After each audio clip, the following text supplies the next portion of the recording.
নমস্কার বন্ধুরা, আমি মৌহা। আজ নিয়ে এসেছি দুধ পটলের একটা রেসিপি নিয়ে। এই গরমের দিনে এরকম পাতলা রান্না সকলেরই খেতে খুব ভালো লাগবে। প্রথমেই আমি পটলগুলোকে লম্বা করে কেটে নিয়েছি।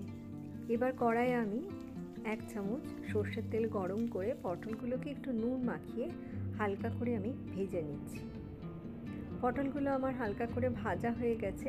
এবার এগুলোকে আমি একটা পাত্রের মধ্যে তুলে রাখবো।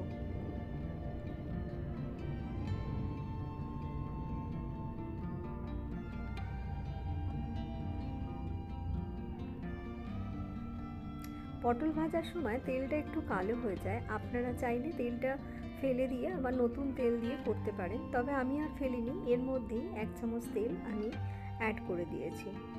তেলটার মধ্যে আমি গোটা জিরে 1/2 চামচ ফোড়ন দিয়ে দিলাম, আর দিলাম 1/2 চামচেরও কম একটু আদা বাটা।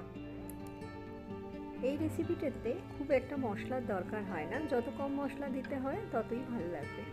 আর একটা মিক্সিং জারের মধ্যে আমি 4টে কাজু বাদাম আর একটা কাঁচা লঙ্কাকে পেস্ট বানিয়ে নিয়েছিলাম, সেটাকেই আমি দিয়ে দিলাম। এটাকে একটু ভালো করে মিশিয়ে নিতে হবে। এবারে এর মধ্যে দিয়ে দিতে হবে একটুখানি 1/2 চামচের মতন হলুদ গুঁড়ো, 1/2 চামচেরও কম জিরে গুঁড়ো, আর স্বাদ অনুযায়ী নুন দিয়ে দিলাম। এবার সব উপকরণগুলোকে একটু ভালো করে মিশিয়ে নেব, যাতে মশলার কাঁচা গন্ধটা চলে যায়। মেশানো হয়ে গেছে। এবার আমি ওই মিক্সির বাটিটা ধুয়েই একটুখানি জল ওর সাথে মিশিয়ে দিলাম। এটাকে একটু ভালো করে আমি নেড়ে নিচ্ছি। নাড়া হয়ে গেছে। এবার এর মধ্যে আমি ভেজে রাখা পটলগুলোকে মিশিয়ে দিচ্ছি। এই রান্নাটা খুব কম সময়ের মধ্যেই হয়ে যায়, আর খেতেও খুব ভালো হয়।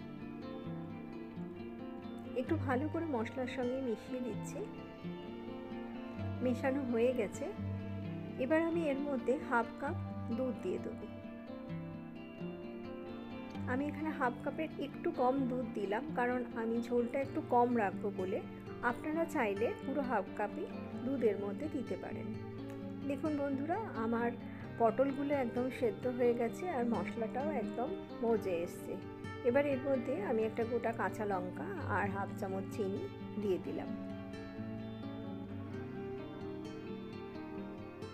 রান্নাটা একদমই রেডি হয়ে গেছে। আমি এর মধ্যে 1/2 চামচ গরম মশলা অ্যাড করে দিচ্ছি। আমার দুধ পটল একদমই রেডি।